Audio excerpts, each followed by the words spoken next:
ሰላም ጤና ይስጥልን ተመልካቾቻችን ዜና መከላከያን ይዘን ቀርበናል ከዜናዎቹ ጋር ሻለቃ ቢዮቱ አሚነኝ አብራችሁን ሁኑ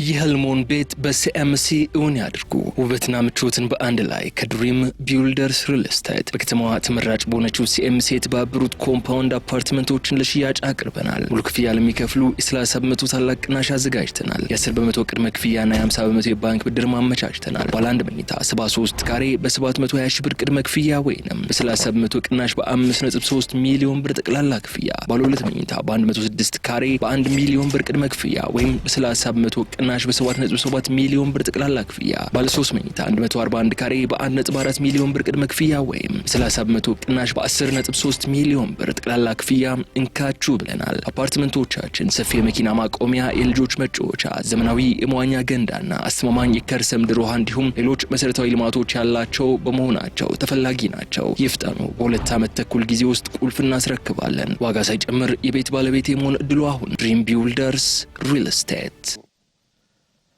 ምዕራብዝ ለሀገር ህልውና ለሉዓላዊነትና ለህዝብ ሰላም መጎልበት የሚያከናውነውን ሁለንተናዊ ተግባር አጠናክሮ መቀጠሉን አስታወቀ በእዙ ማሰልጠኛ ለአባላቱና አጎራባች ክፍል ሲሰጥ የቆየው የመሰረታዊ ወታደሮች የአቅም ማመጣጠን ስልጠናም ተጠናቋል ምዕራብዝ ከምስረታው አንስቶ ባደረጋቸው ተጋድሎችና እየከፈለ በመጣው መስዋዕትነት ያስመዘገባቸውን ድሎች እንዲሁም የገነባውን የከበረ ታሪክና ገድል አጠናክሮ መቀጠሉን የእዙ ምክትል አዛዥ ሜጀር ጀነራል ሚልኬሳ ረጋሳ ገልጸዋል ሜጀር ጀነራል ሚልኬሳ ረጋሳ ያይዘውም እዙ የተሰጡትን ግዳጆች በሙሉ በጀግንነት በቁርጠኝነትና በከፍተኛ ወታደራዊ ዲሲፕሊን በመወጣት የህዝቡን አመኔታና ክብር እንዳተረፈ አስታውሰዋል ተመራቂ መሰረታዊ ወታደሮችም ያገኙትን ዕውቀት ክህሎትና ወታደራዊ ዲሲፕሊን በተግባር በመዋል የሰራዊታችንን ክብርና ታሪክ የማስጠበቅ ታላቅ ኃላፊነት እንደተጣለባቸው አሳስበዋል የማሰልጠኛው ምክትል አዛዥ ሌተናል ኮሎኔል ከፍያለው ፈንቴ በበኩላቸው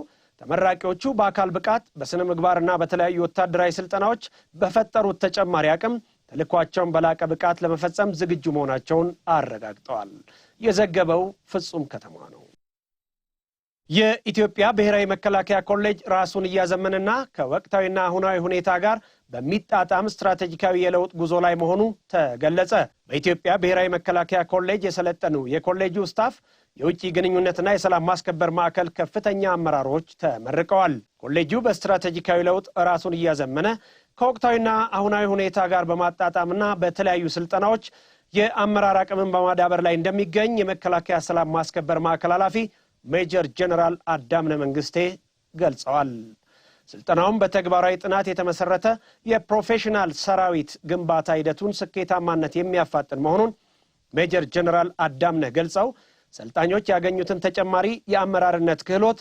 ለሚሰጧቸው ተልእኮዎች ውጤታማነት እንዲጠቀሙበት አሳስበዋል የኢትዮጵያ ብሔራዊ መከላከያ ኮሌጅ አዛዥ ብርጋዴር ጀነራል ጥላሁን ደምሴ በበኩላቸው በስልጠናው የተሳተፉት የኮሌጁ ስታፍ አባላት የውጭ ጉዳይና ለመከላከያ ሰላም ማስከበር ማዕከል አባላት ለስልጠና ውጤታማነት የነበረ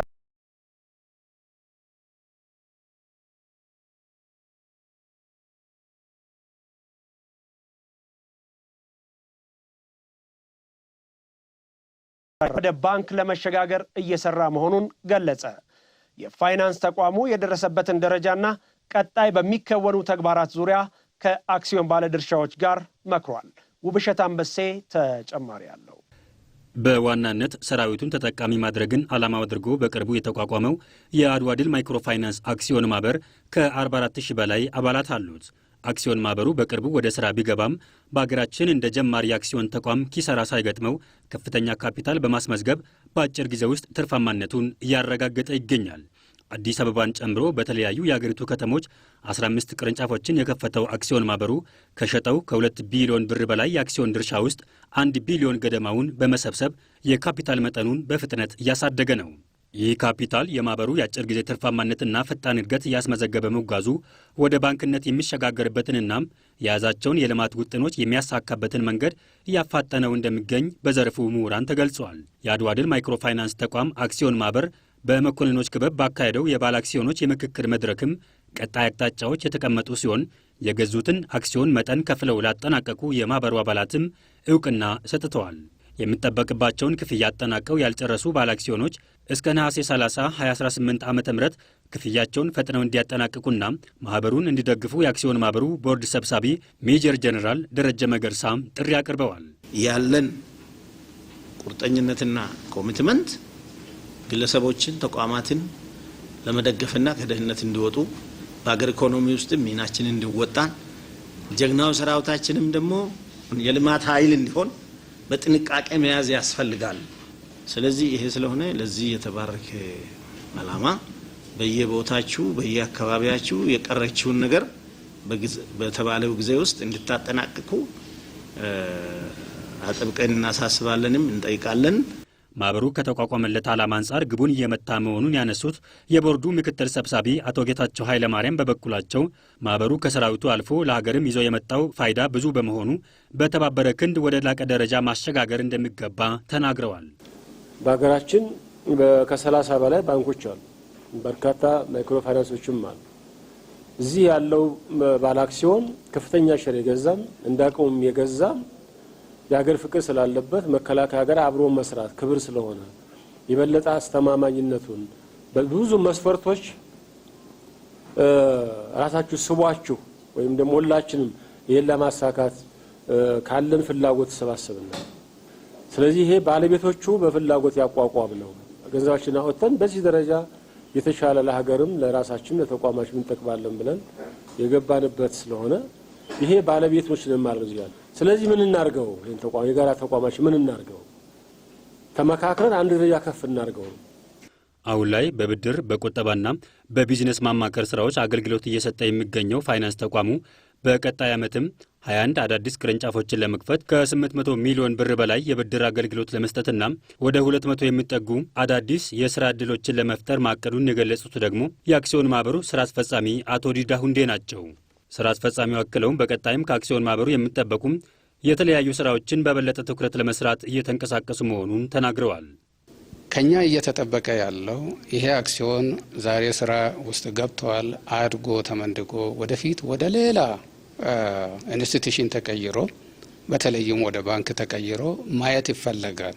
ሲያድግ ደግሞ አብሮ እንደዛው ትርፍም ይመጣል፣ ሌላም ይመጣል፣ የስራ እድል ይፈጠራል፣ የማበደር አቅሙም እንደዛ ከፍ ይላል። ስለዚህ ከኛ የሚጠበቀው በታማኝነት በትጋት ሁል ጊዜ ደከመን ሰለቸን ሳንል ስራውን ሰርተን ካምፓኒው ወደ ተፈለገው ቦታ ማድረስ ነው ከኛ የሚጠበቀው ይሄ ነው። በዚሁ አግባብም እየሰራን ነው። ለመከላከያ ፍትህ አካላት ተቋማዊ የፍትህ ስርዓትን በመገንባትና በማዘመን እንዲሁም በግጭት ወቅት መከናወን በሚገባቸው ተግባራት ላይ ያተኮረ ስልጠና ተሰጠ። ስልጠናውን የመከላከያ ፍትህ ዋና ዳይሬክቶሬት ከፌዴራል ፍትህና ህግ ኢንስቲትዩትና ከዓለም አቀፉ ቀይ መስቀል ኮሚቴ ጋር በመተባበር ነው ያዘጋጀው። ዘገባው የጀማነሽ ታደሰና ታድላ መላኬ ነው። ተጨማሪ አለን። የመከላከያ ፍትህ ዋና ዳይሬክቶሬት ከዓለም አቀፍ የቀይ መስቀል ማህበር ጋር በመተባበር የሰጠው ስልጠና ዓለም አቀፍ ተሞክሮችን በማካተት የሰብአዊ ጥሰትን መከላከል በሚቻልባቸው ጉዳዮች ላይ ትኩረት አድርጓል። ከእዞች ኃይሎችና ዋና መምሪያዎች የተውጣጡት የፍትህ አመራሮችና ባለሙያዎች የወሰዱት ስልጠና በትጥቅ ግጭት ወቅት መተግበር ያለባቸው ዓለም አቀፍ ስምምነቶች ላይ የተሻለ ግንዛቤ የፈጠሩበት መሆኑ ተጠቁሟል። ስልጠናው ለህግ ሙያተኞች ብቻ ሳይሆን ለኦፕሬሽናል አመራሮች አቅጣጫ የሚጠቁም መሆኑንም የሜካናይዝድ እዝ ምክትል አዛዥ ሜጀር ጀነራል ናስር አባዲጋ ገልጸዋል።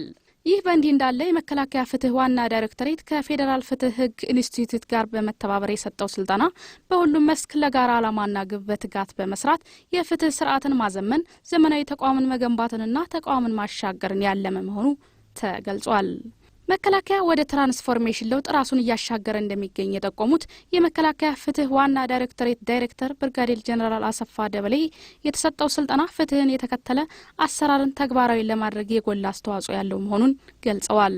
የሞራል መነሳሳት ያላቸውና ዓላማቸውን የሚያሳኩ አመራርና አባላት ያሉት ተቋም የዘመናዊነት አንዱ መገለጫ እንደሆነ የተናገሩት የኢትዮጵያ ፐብሊክ ሰርቪስ ዩኒቨርሲቲ መምህርና የፓርላማ አባል ዶክተር ከበደ ገነቱ ስልጠናውም የስነ ምግባር ልዕልናን ከፍ እንደሚያደርግ ጠቁመዋል። ሁሌም አዲስ ነገር እንደሚኖር መገንዘብ ይገባል ያሉት ዶክተር ከበደ ገነቱ በሰራተኞች መካከል ፍትህን ለማንገስ ኃይልን ለማሰባሰብና አቅጣጫ ለማሳየት ተጽዕኖ ፈጣሪ አመራርን ማፍራት እንደሚገባም ገልጸዋል። የጦር ኃይሎች ኮምፕሬሄንሲቭ ስፔሻላይዝድ ሆስፒታል ሜዲካል ዳይሬክተር ብርጋዴር ጀነራል ዶክተር ገነት ኢማም ለምስራቅ እዝ ደረጃ 3 ሪፈራል ሆስፒታል ነርሲንግ ትምህርት ቤት ተማሪዎች የህይወት ልምድና ተሞክሯቸውን አካፈሉ። ብርጋዴር ጀነራል ዶክተር ገነት ኢማም አያይዘውም ለሽንፈት ዕውቅና ያለመስጠትና የልዩ ድጋፍ ጠባቂነትን ማስወገድ ካሰቡበት ዓላማ ለመድረስ እንደሚረዳ ገልጸዋል። በላቸው ስመኝ ተጨማሪ አለው። በምስራቅ እዝ ደረጃ 3 ሪፈራል ሆስፒታል የነርሲንግ ሙያ ትምህርታቸውን የሚከታተሉ ተማሪዎች ከጦር ኃይሎች ኮምፕሬሄንሲቭ ስፔሻላይዝድ ሆስፒታል ሜዲካል ዳይሬክተር ብርጋዴር ጀነራል ዶክተር ገነት ኢማም ጋር ልምድና ተሞክሮ ተለዋውጠዋል። ተማሪዎቹ በሕክምና ሙያ ያሉ ዕውቀቶችን በተገቢ ለመረዳት ጠንካራ ፍላጎት እንዳላቸውና በሚያደርጉት ጥረትም ከፍተኛ ውጤት እያስመዘገቡ እንደሚገኙ ለብርጋዴር ጀነራል ዶክተር ገነት ኢማም ገለጻ ተደርጎላቸዋል። ብርጋዴር ጀነራል ዶክተር ገነት ኢማም በተደረገላቸው ገለጻ በትምህርታቸው ከፍተኛ ውጤት እያስመዘገቡ ለሚገኙ ሴት ተማሪዎች ልዩ አድናቆትም እንዳላቸው ተናግረዋል። የረጅም ዘመን የካበተ ልምድና ተሞክሯቸውን ያካፈሉት ብርጋዴር ጀነራል ዶክተር ገነት ኢማም የውጤታማ ተማሪዎች መገለጫዎች ረጅም ዘመን ወደ ኋላ ተመልሰው ወደ ታጠቅ ጦር ትምህርት ቤት ትዝታ እንደመለሷቸውም ተናግረዋል። እኛም ከተቋሙ ሳንወጣ እናንተን የመሰለ ተተኪዎች በማየታችን ኩራት ይሰማናል ያሉት ብርጋዴር ጀነራል ዶክተር ገነት ኢማም የእችላለሁ መንፈስን ለራሳቸው መንገር እንጂ ለሽንፈት ዕውቅና እንዳይሰጡና ልዩ ድጋፍ ጠባቂነት ከውስጣቸው እንዲያስወግዱም ጠንከር ያለ መልእክትም አስተላልፈዋል። ትምህርት በጀመሩበት ጊዜ ብዙ ነገሮች ምቹ እንዳልነበሩ ያስታወሱት ብርጋዴር ጀነራል ዶክተር ገነት ኢማም በዚህ ዘመን ግን ተማሪዎች ጥረታቸውን ካከሉበት የሚፈልጉትን ዕውቀት በቀላሉ መገብየት የሚችሉበት መልካም አጋጣሚዎች በርካታ መሆናቸውንም ጠቁመዋል። የተለያየ ደረጃ ሊኖረን ይችላል። የተለያየ የትምህርት አቀባበል ሊኖረን ይችላል። የተለያየ ላይፍ ኤክስፒሪየንስ ሊኖረን ይችላል። የማንወጣው የማንሻገረው የማናልፈው መንገድ ስለሌለ እንችላለን ብላችሁ ጉዟችሁን ጀምሩ። ከተማሪዎቹ መካከልም ባገኘነው አስተያየት እንደዚህ ያለ የትላልቅ አመራሮች ምክርና ሰፋ ያለ ልምዳቸውን መቅሰም ለነገ መዳረሻቸው ትልቅ ብርሃን የሚከፍት በመሆኑ ትልቅ ደስታና መበረታታት ተሰምቶናል ብለዋል። በሁርሶ ኮንቲንጀንት ማሰልጠኛ ለምልስ ወታደሮች ሲሰጥ የቆየው የተሃድሶ ስልጠና ተጠናቀቀ። ሰልጣኞቹ ከመሰረታዊ ወታደር እስከ መስመራዊ መኮንን ድረስ በተለያዩ የማዕረግ እርከኖችና ኃላፊነቶች ላይ በማገልገል ልምድ ያካበቱና በድጋሚ የመከላከያ ሰራዊቱን የተቀላቀሉ ናቸው።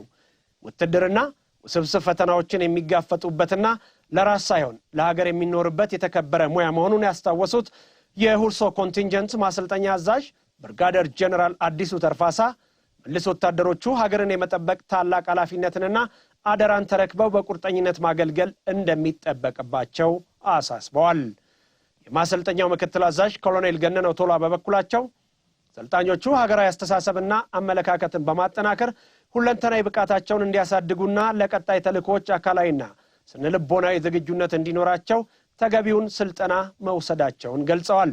ሰልጣኞቹ በሰጡት አስተያየት ተቋሙ ባወጣው የምልስ ቅጥር መስፈርት ዳግም ሀገራቸውን በውትድርና ሙያ ለማገልገል ያላቸውን ፍላጎትና ቁርጠኝነት ገልጸው በስልጠና ያገኙት ዕውቀትና ክህሎት ሀገራቸውን በቅንነትና በታማኝነት ለማገልገል ያላቸውን አቅምና ቁርጠኝነት እንዳጠናከረው ገልጸዋል። ተስፋዬ ያረጋል እንደዘገበው። በመጨረሻም ለስትራቴጂክ መሳሪያዎች ኮር አባላት በሳይበር ምንነትና ደህንነት ላይ ያተኮረ የግንዛቤ ማስጨበጫ ስልጠና ተሰጠ። ለኮሩ ተልዕኮ ውጤታማነት በሳይበር ምንነት፣ በሳይበር ደህንነትና ተዛማጅነት ባላቸው ጉዳዮች ዙሪያ ግንዛቤ መኖሩ የራሱ አስተዋጽኦ የሚያበረክት መሆኑን የሳይበር ኦፕሬሽን መምሪያ ኃላፊ ኮሎኔል አገር አስቻለው ጠቁመዋል። የሳይበር ጥቃት በተለያዩ የኤሌክትሮኒክስ መገልገያዎች አማካይነት ሊከሰት እንደሚችል ኮሎኔል አገር አውስተው የሳይበር ቴክኖሎጂን መታጠቅና በመስኩ የሰለጠነ የሰው ኃይል ማፍራት ወቅቱ የሚያስገድደው ጉዳይ መሆኑንም ገልጸዋል። ኮሎኔል አገር አያይዘው የስትራቴጂክ መሳሪያዎች ኮር የተሰጠውን ተልዕኮና ግዳጅ በውጤታማነት ለማከናወን ራሱን ከዘመኑ ጋር እያዘመነ በመጓዝ ላይ እንደሚገኝም ተናግረዋል። ዘገባው የስትራቴጂክ መሳሪያዎች ኮር ስነልቦና ክፍል ነው። ተመልካቾቻችን ዜና መከላከያን በዚህ ፈጸምን። ከቀሪ ዝግጅቶች ጋር መልካም ቆይታ።